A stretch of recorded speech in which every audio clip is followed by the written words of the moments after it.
this is exactly what we have been waiting for to free us from the shackles of religious thinking all along. And he provides a way to explain the design of life. He provides a way to explain the diversity of life, which doesn't refer to a direct creation by God. And voila, we now have an explanation for how we got here that seems to make sense and has scientific authority and seems to go with the ways of the world. And we're not responsible to a creator. And we're not responsible to a creator. And all of those things were lining up, in my opinion. Yeah, that's a very well thought out opinion. Yeah. To lead to the acceptance of Darwinian thinking.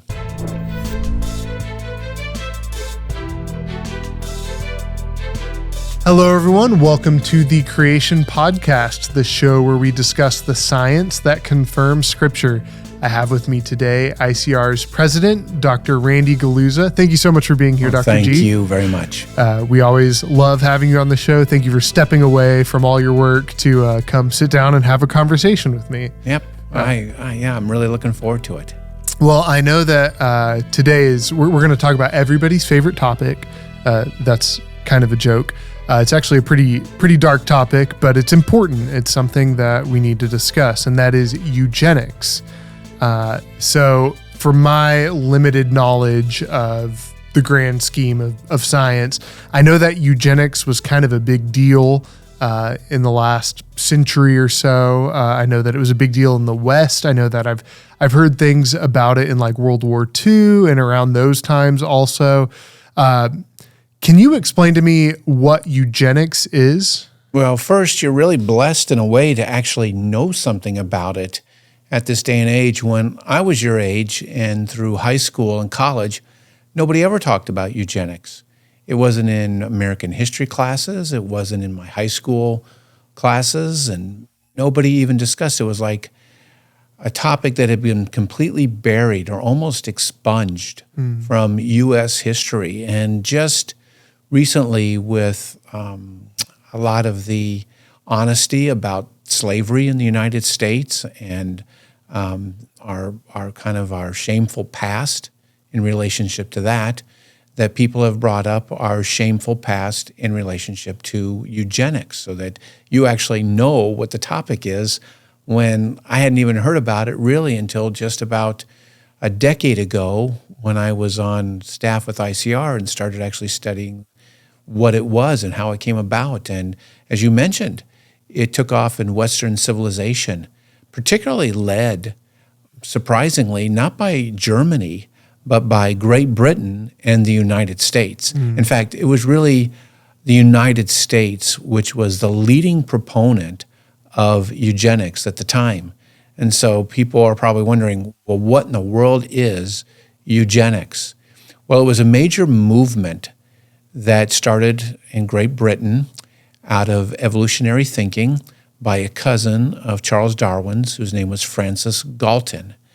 And it was the quest to improve humanity, as the name implies. Eu, meaning good, genics, meaning genes, or good genes. It was trying to get good genes into humanity by selectively breeding the best of human stock and eliminating inferior people through abortion, through euthanasia for the older ones, and through selective sterilization of people that were deemed less fit than others. Okay. So that's really horrible, which it makes sense that we would kind of try to want to hide that from our history, kind of unfortunately, that we participated in as a country and Great Britain participated in as a country.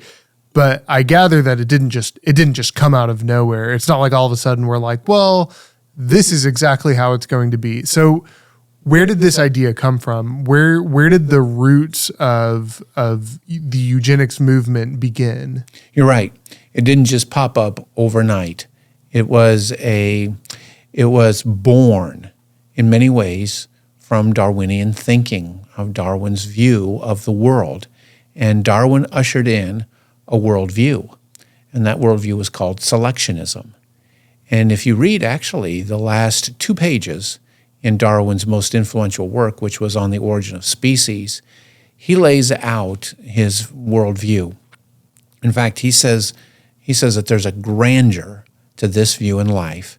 And the grandeur of this view of life was that through the struggle to survive, through extinction of many inferior types of creatures over very long periods of time, that led to the diversity of life on Earth, culminating in humanity as he saw it over that time. So through the struggle to survive and death and extinction, you end up with an upward trajectory to all of life on Earth and humanity, which was not a direct creation by God, obviously, but a result of a long evolutionary process. And that worldview, which he says is very grand, is called selectionism, because Darwin invented the term and really the entire concept of natural selection.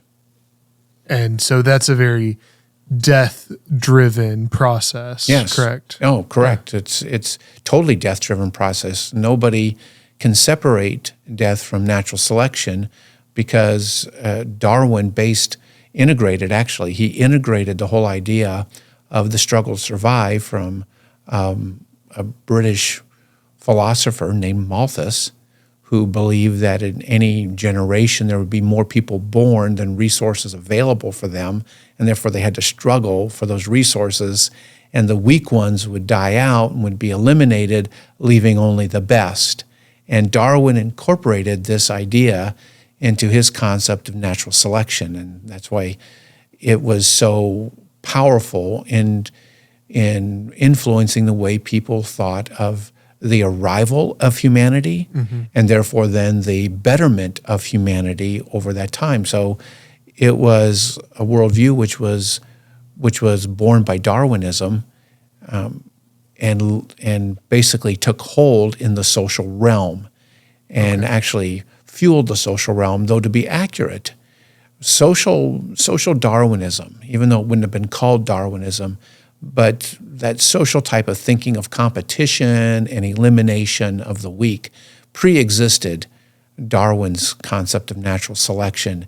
He just really gave it a lot of credibility, scientific credibility.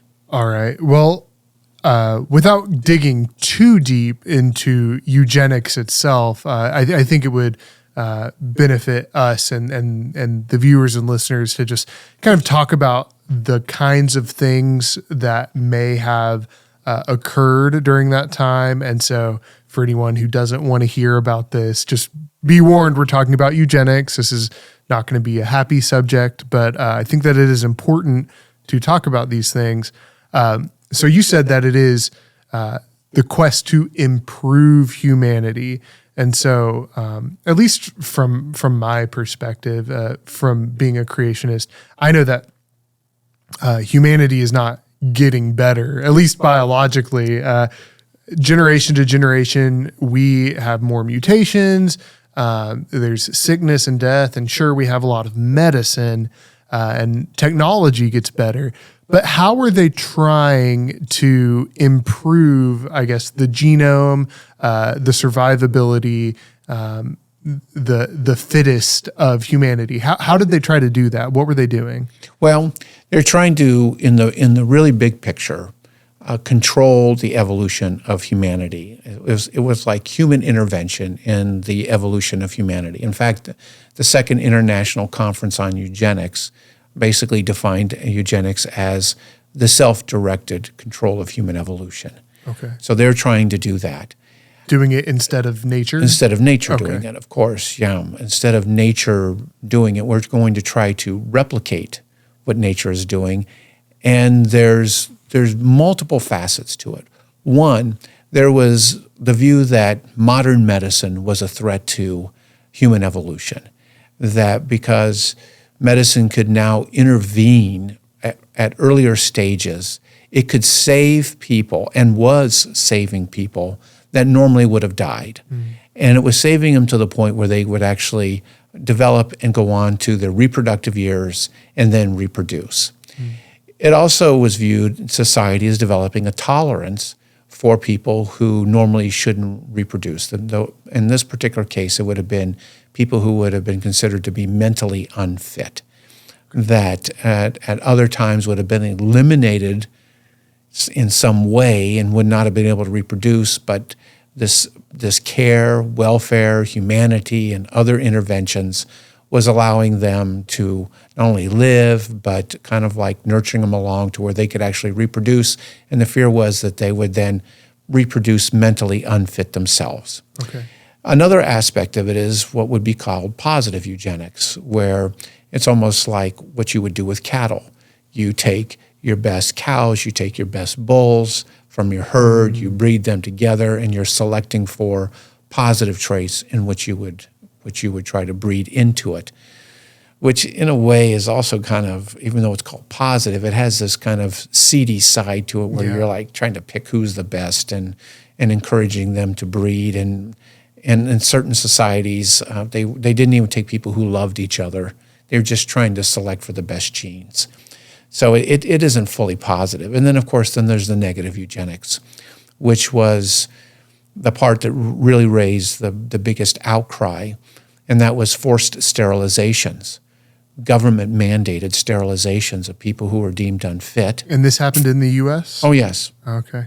Happened in the U.S., happened in Great Britain, and of course it happened in the Scandinavian countries as well, in Germany, happened all over Western society, in many ways led by the United States.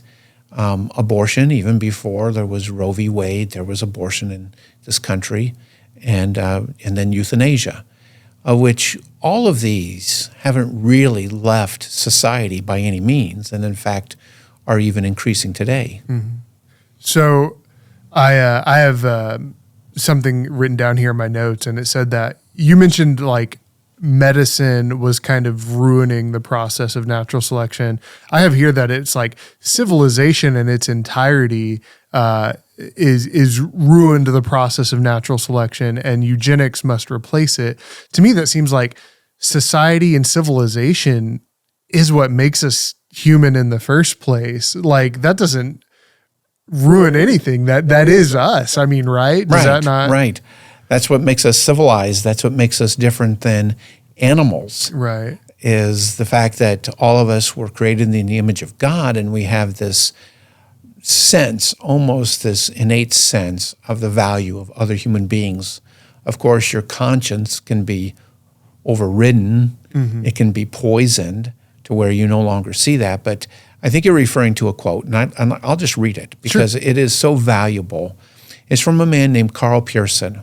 Now, Carl Pearson, let me just give a little bit of background on him. Carl Pearson was a British biostatistician. And in many ways, he did a lot of good things. When I was at Harvard getting my master's in public health, and I was taking courses in biostats, I used many equations by Carl Pearson. In fact, they're just called Pearson equations in many ways. And I was unaware of this other side of him, that he was such an advocate back at the turn of the last century for eugenics. I was always thinking it was Francis Galton, who was the cousin of Charles Darwin. But Pearson in many ways was a leader of this movement and influenced in the United States as well. And this was an interesting quote that he had, and he actually had two. I have two, one from 1920s and one from 1912. Long time ago. And I'll read the 1921 first because it kind of gives an overview. By this time, he had developed his thoughts a little bit better about this. And then I'll just pick right up and read the 1912 one, which he read to a bunch of medical doctors at a medical society. Okay. And I think they'll just give us some things to discuss. Yeah.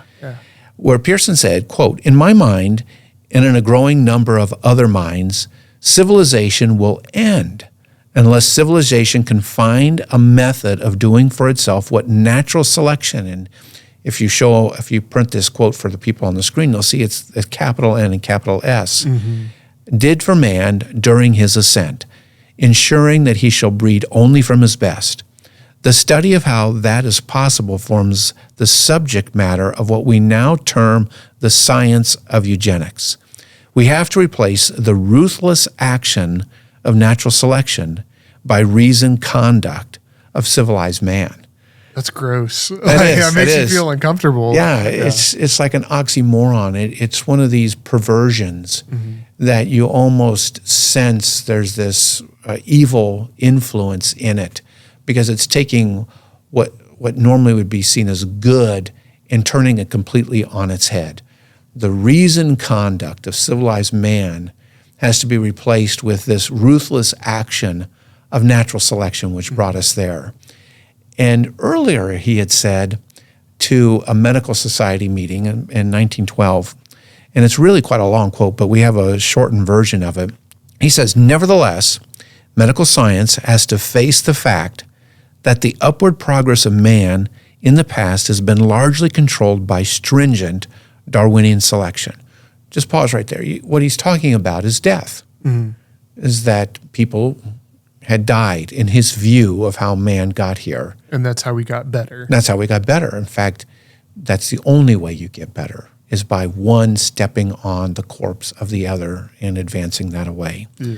He adds, "We shall gain nothing for racial efficiency by neglecting the central fact of human development. Now, if there be a fairly stringent selection of the weaker individuals by the mortality of infancy and childhood, what will happen?" And he's asking the doctors this, "What will happen if by increased medical skill and by increased state support and private charity, we enable the weaklings to survive and to propagate their kind? Why, undoubtedly we shall have a weaker race. But we can show from isolated instances that in many ways medical science has led to survival of the unfit." That goes back to what you said earlier about, medicine is a problem in this regard. That's right. He saw that as a problem, and he said, this quote goes on, he says of these physicians later on, "Now, if you take natural selection as your worldview," and I'm paraphrasing him here, but that's what he says to them, "then you must put into practice, medical doctors, you must put into practice that you believe in natural selection." What he's saying then is what? They have to choose between life and death for these people. That's right. Yeah. Wow. It's really scummy. It is scummy. So people who have put their trust in medical doctors for their well-being and care can't trust them, because these medical doctors are not their patients' advocates. They're the advocates for humanity. They're the advocates for human evolution. And that's what he's calling on them to be. As a medical doctor, how does that make you feel? It makes me feel like a traitor. Okay. It would make me feel like a complete traitor to my patients on that, where if anybody is going to be their advocate, if anybody is going to stand up for their patient, and that's what my job was as a medical doctor, to fight for them, to argue for them, to do everything I can to get the resources they need to get better, not just apply medical skills, but to basically be in their corner with them. And that's what real medical doctors are supposed to do, is to be on their patient's side. That now I have a divided interest, and I am supposedly put the best interests of humanity and my worldview of natural selection into effect, and in essence, not do my best for them, or worse, do things to hasten their demise. Wow. Okay, so we know that this is really gross. Eugenics is immoral, distasteful, but it's not, at least to the extent that it was, it's not in practice to that extent anymore. I mean, we don't have like marriage registries or anything like that for like choosing a fit mate, at least as far as I know.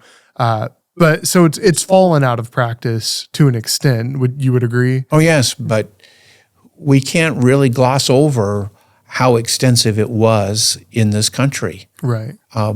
Most people don't realize that the United States was the leader in this. Okay. And it's fallen out of practice, but what I didn't realize was that in the United States, 31 states 31 states had passed forced sterilization laws. And leaders in the United States of doing it were Virginia and Indiana. And the laws of these states were actually taken by the Nazis, the Nazi German government, and they were used as the basis for them developing their laws. And most people don't realize this. That's really uncomfortable. I know. We think that it was the Nazis who were the leaders of this, but it wasn't. And in fact, they took the law in Virginia, and they used that as the basis for developing their laws. And 31 states had developed forced sterilization laws, and over 70,000 American citizens were forcibly sterilized during that period of time against their will. So much so that there was a major Supreme Court decision referred to quite often called Buck versus Bell. Buck versus Bell, and it was, I'll just summarize it very quickly. A woman did not want to be forcibly sterilized, and she was deemed to be mentally unfit, and her mother was deemed to be mentally unfit as well. And she fought the forced sterilization and went all the way to the Supreme Court. And the Chief Justice of the Supreme Court, Oliver Wendell Holmes, wrote the major decision. And he basically said, and I'm paraphrasing again, but it's pretty accurate. He said, we call on the best citizens of the United States to lay down their lives in wars. And therefore, it's not too much to ask other people to be forcibly sterilized, or he said the cutting of the fallopian tubes is a minor sacrifice in comparison to laying down your life for the betterment of society. Therefore, the order is put into effect. And the order was that she was sterilized. And as it turns out, she never was a mental defective at all. She was quite normal, and that went on for quite some time.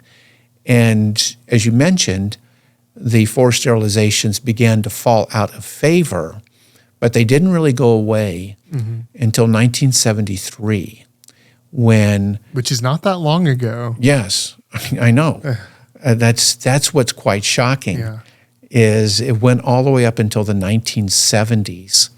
And by this time, I was 14 years old and was completely unaware of any of this happening, when 3 young girls, African Americans in Alabama, were taken to a family planning clinic, and the oldest was 16 years old, and she had a forced IUD inserted, and her 2 sisters, they were called the Relf sisters, R-E-L-F, the Relf sisters, 14 years old and 12 years old, were forcibly sterilized at that age.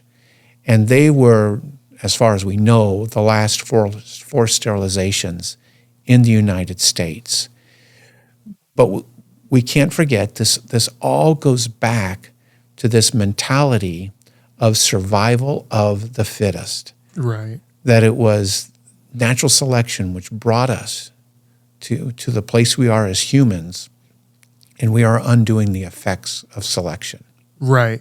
Well, that brings me to, I have here a note, it says that defenders of Darwinian thought, they're like, oh, well, this was just a misapplication of Darwinism. This wasn't like, Darwin didn't intend this, but like you read those quotes. I mean, it looks like this is just a consequence of that that selectionist thinking mindset. Yes, it's a consequence of it, and it is the outworking of it completely. And, a lot of times we talk about it, we say there's the Darwinian eugenics connection or the evolution eugenics connection. And in many ways, we're just soft pedaling it because so many of us still want to hold on to the selectionist worldview. We don't want to tie it right back to where Carl Pearson and Francis Galton tied it to, which is the struggle to survive and one lineage dominating over another.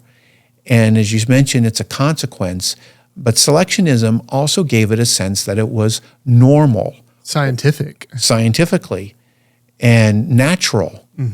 We look in the natural realm and we see some organisms as dominant and some as submissive. And therefore, selection brought that dominance about, and selection brought that submissiveness about. Therefore, it should be normal in humanity as well. And we see differences in certain segments of population, particularly in the United States and Western country at that time. Minorities were in economically inferior positions to white people in Western society. And selectionism gave the idea, well, that was just natural and that was just normal. That selection not only leads to fitter people and survival of the fittest, but it leads to this type of segregation. And it's not that it's abnormal, but it's actually normal. So across the board, in many ways, selectionist thinking really grips a mindset leading to these perverse outcomes. Wow. Okay, we're going to continue this conversation in just a second, but I'm going to interject.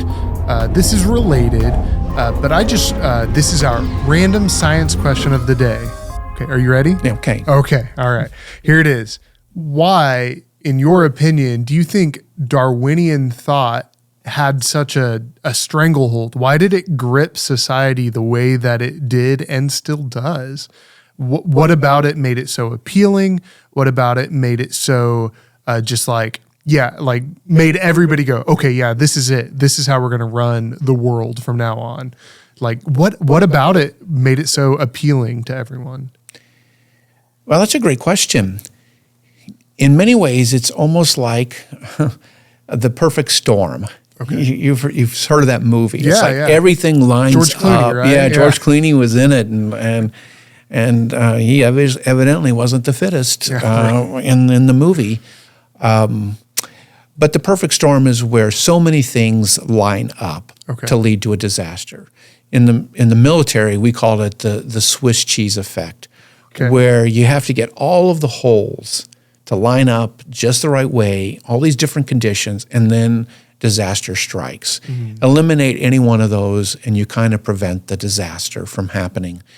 And in society, there was a lot of things lining up. One, higher criticism of the Bible had taken hold of a lot of thinking. So people were beginning to doubt the Bible anyway. And they were questioning the historicity of the scriptures in areas that were not even related to science. They were questioning the historical accounts in Genesis and all over. So there was a questioning of the authority of the scriptures. Bang, that's like one hole right there. Right. There's this loss in the authority of scriptures. Two, the Industrial Revolution was beginning to take off in the 1860s and all the way through the 1890s and early 1900s. And there was this element of social Darwinism, even though it wasn't called at that time the social idea of Darwinism, but there was this idea where you dominate over the weaker. One industry, if it can eliminate the competition, become a monopoly, and just become dominant altogether. And that was almost looked up to and respected in some ways as the way of the world, even before Darwin was even pushing this. So you had this kind of ruthlessness which was taking hold in society as well. There's like another line of the Darwinism light, which preceded Darwin's thinking. In fact, Darwin borrowed ideas from that and incorporated them into his selectionist mindset. And the third is the rise of science and the prestige of science.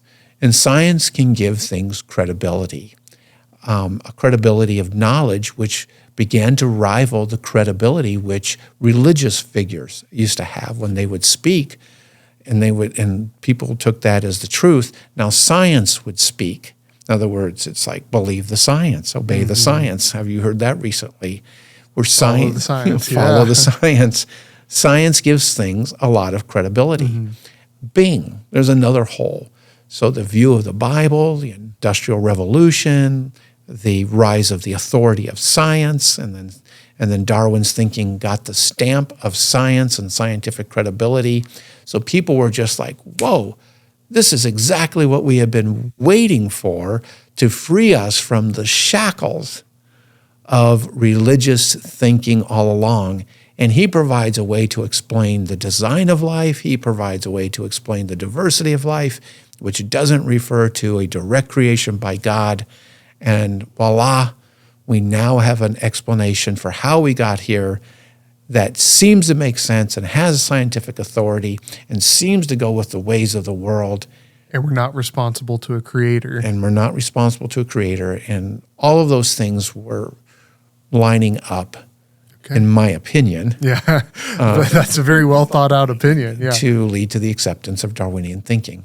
Okay. Well, thank you very much. That's great. I mean, it's not great that it happened, but it kind of makes sense that all those pieces lined up at the exact right time, and then it just took hold. Because I always kind of wondered, what about him? Because you read it, and you read The Origin of Species, and it's there's some interesting ideas, but it's not any real different than, like, there were a lot of other thought processes going on at the time. Why did that one take hold? So I think that's a great just summary of why it took off. Yeah, it does. Well, thank you. So we'll get back to the topic at hand, which is related, I think, because we're now going to talk about why eugenics kind of took hold in the U.S., why it held the U.S. and Western culture in its grip for so long. Eugenics is immoral. We know that it's immoral. We can just see that and feel that in our conscience. We know that from the get-go. But why and how was it so accepted in its time? Well, that actually made almost like a playbook for how almost any scientific idea becomes accepted today and becomes dominant. Because you're right. The whole idea of forcibly sterilizing a person, that just kind of goes against our conscience. And as Americans, it went against this whole idea of freedom. Right. So how did you get the idea that this was something good, that this is something that we ought to do? Well, that goes back to the authority of science in many ways. And you just didn't have eugenics just pop onto the scene. Mm-hmm. As Pearson said, we call it the science of eugenics. And so it was built up as a major scientific work. And there were credible, respectable, peer-reviewed journals that were established, 2 leading ones that were established in the United States. And they were set up by eugenicists. They were peer-reviewed by other eugenicists. But once something gets published in a peer-reviewed scientific journal, it takes on a level of credibility which is very hard to argue against in a lot of other ways. Mm-hmm. So it's like Harvard publishes a peer-reviewed study on such and such, and it goes to Congress. And then people are going to listen to that, and then someone wants to criticize it. The first thing they're going to say is, well, do you have any scientifically peer-reviewed studies on your own? Mm-hmm. And the answer is no, we don't have them. And part of the reason why you don't have them is because you don't have your own journals, and 2, critical studies that you might want published in the journals never pass peer review because they're controlled by the eugenicists. Yeah. Second, you end up with major conferences that are established, international conferences on eugenics, and people get invited to be keynote speakers, and then they take on an air of authority. And then those people get established as department heads or chairmen of major universities, and that gives them even more authority. So now you have Dr. So-and-so, who is the chair of the department of such and such at this major leading university, says, and that makes it hard to argue with as well in all of those areas. Mm-hmm. So you have the basically the stamp of approval of science by establishing the major leaders in control of the major universities, running the major peer-reviewed publications, and all dissenting opinion is effectively squashed. Well, to To me, that, correct me if I'm wrong, to me, that just sounds like, hey, we want to get this idea promoted. We're going to start a club, and we're going to invite all of our friends who also believe this idea. And then we're going to make a big deal about it. We're going to make some magazines. We're going to make some, we're going to have some big conferences, and only our friends and people who believe like us can join this club. And if you're not a part of this club, you're out. Like, you have no credibility whatsoever. I mean, that's what it sounds. It sounds like they're manipulating everything. Exactly. Okay. That became, as I said, like a playbook. Okay. And what's interesting is nobody even thinks about the fact that eugenics had all of this scientific prestige behind it.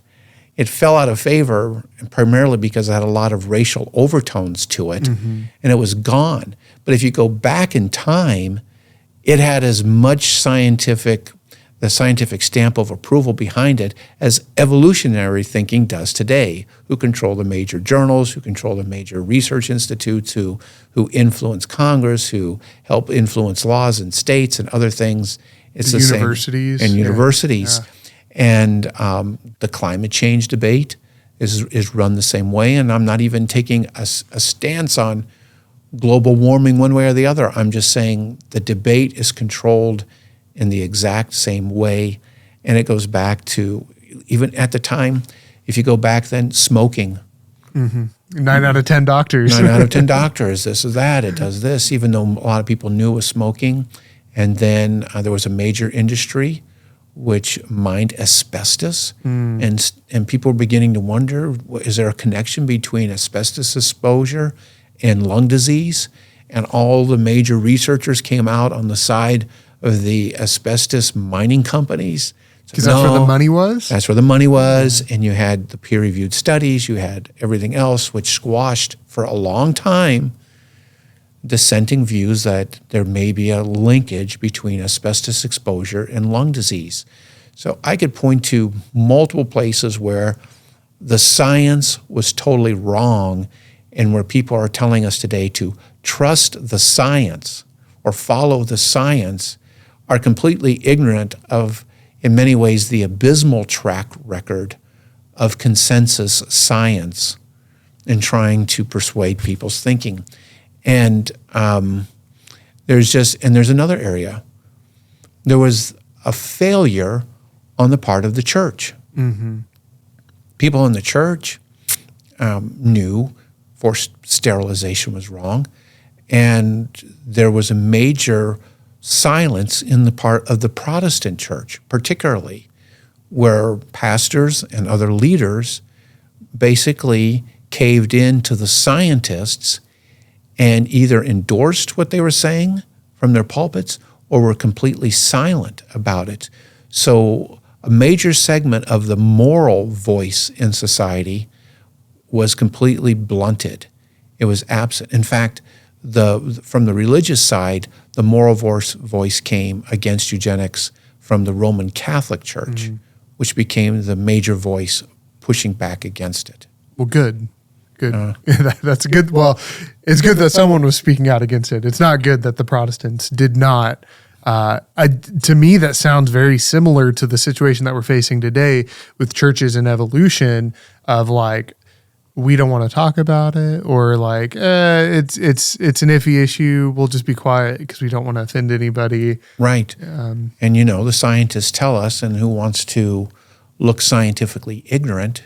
Right. Lines. So there's so many parallels to the situation the church is facing today with creation evolution, and the church will be facing, and it's coming down on us like a freight train with the LGBTQ plus community as well, because they are going to get the stamp of approval from science. They are looking for the studies. They're looking for studies that people are, quote, born this way, act this way, all these other kind of things. They want the stamp of approval of science as well. Because you can't argue with science. That's right. Well, or at least that's the general mindset. So in essence, a small but vocal minority controls the peer review procedures, They muffle any sort of criticism, and then they make their own experts. The experts talk, and then they just monopolize. I guess it comes to authority, the authority of science. That's right. Okay. That's kind of scary. It is. Yeah. And makes me really uncomfortable. But I want to kind of tail end this with, so you said that eugenics fell out of favor due to racial overtones. Can you give us a little bit of just a small snippet about that and why that's important? Well, yes, because a lot of the people who were considered to be unfit were racial minorities, and they suffered, and this is a good use of the word, disproportionate, the effects of eugenics policies in the United States. Not just minorities, but they were the major thrust of many of these forced sterilizations and other things. And for at least one good reason, and that was the fact that it was very racist in its applications, it started to fall away, and then the whole idea of forcing someone to be sterilized became more and more morally repugnant. Mm-hmm. And then physicians and medical doctors are seeing that this is just a misapplication of what they should be doing. It went away. But in a way, it's a shame that is the only reason why it fell out of favor, when we should actually be seeing that there was no scientific justification for it at all. Mm-hmm. And number two, we're not pinpointing the real problem, which was Darwin's selectionist worldview, which led to survival of the fittest. Right. Why is that a problem? I guess I shouldn't be asking you the question. You're supposed to be asking me. Why? No, that is a problem. Like it's just a symptom. It's a symptom of a greater issue. It is, and it doesn't go away, because in medicine, if you don't make the correct diagnosis of the problem, then you won't treat it correctly. Right. So if you're diagnosing the problem as racism, and you're not diagnosing the problem as Darwin's selectionism, then you're not treating the right thing. Right. And then selectionism doesn't really leave society. It hasn't evaporated from the church at all, and it just manifests itself in other ways through sociobiology or through evolutionary psychology, which ends up with other manifestations where eugenics movement just morphed into the abortion. Yeah, I was about to say abortion is still alive and well. It's a huge issue. That's right.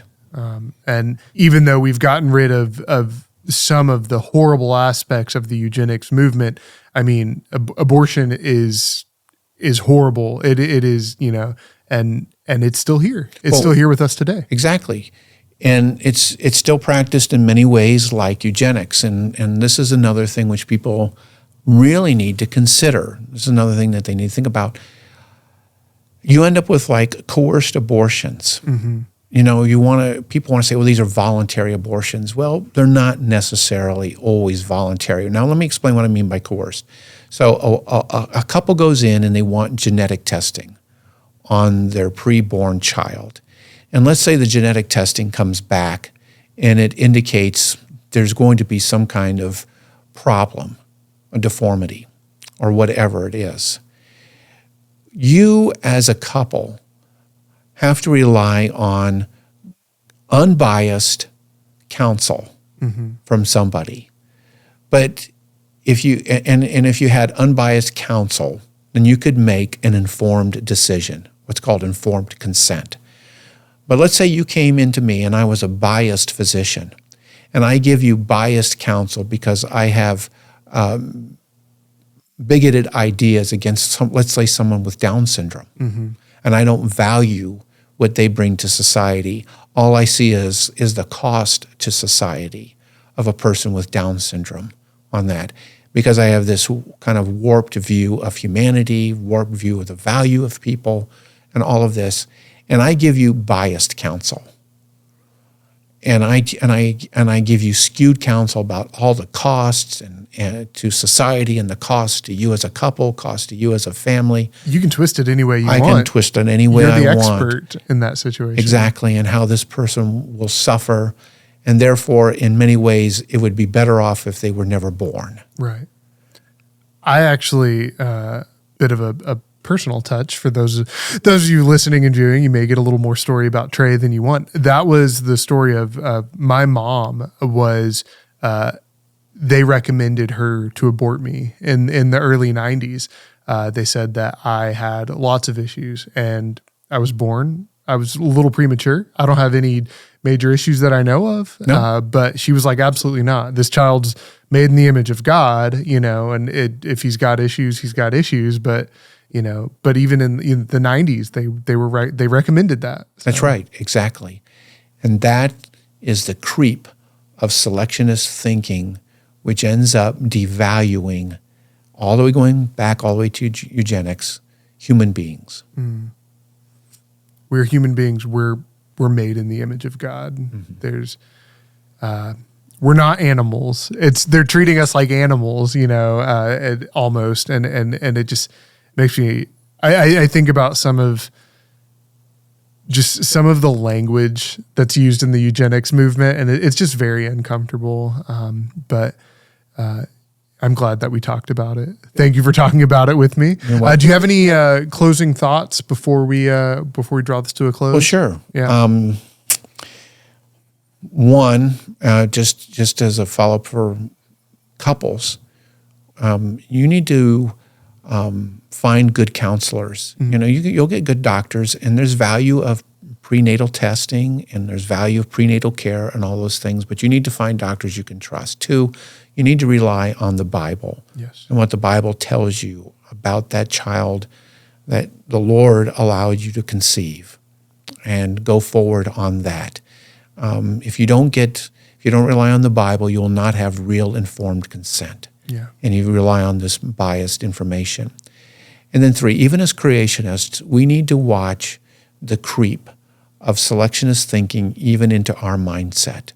So often I will hear someone say like, well, natural selection is just a conservative process. It's not a constructive process.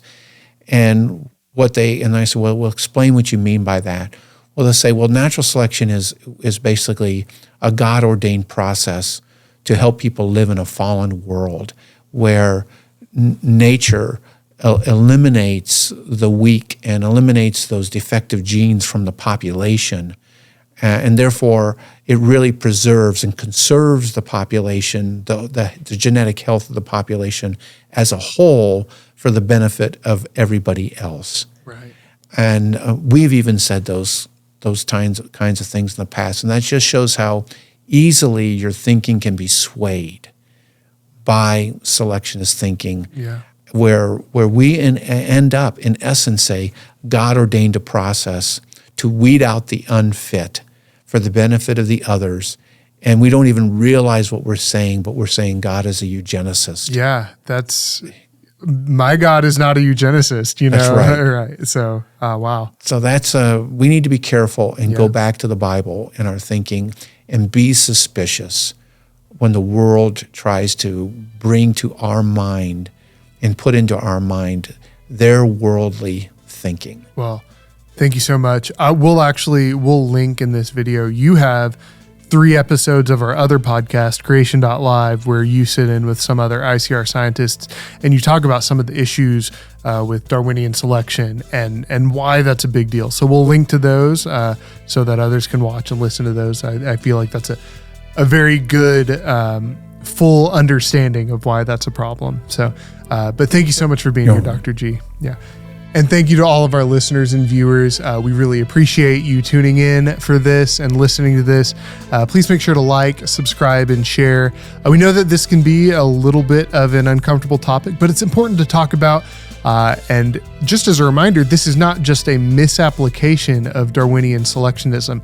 This is a consequence. This is where Darwinian selectionism leads you, just as an idea, as a worldview. It's very dangerous. So we just encourage you to share that with your friends, and we encourage you to examine your own thought processes to see if selectionism has crept in there in any way. So for now, we'll see you next time on the Creation Podcast.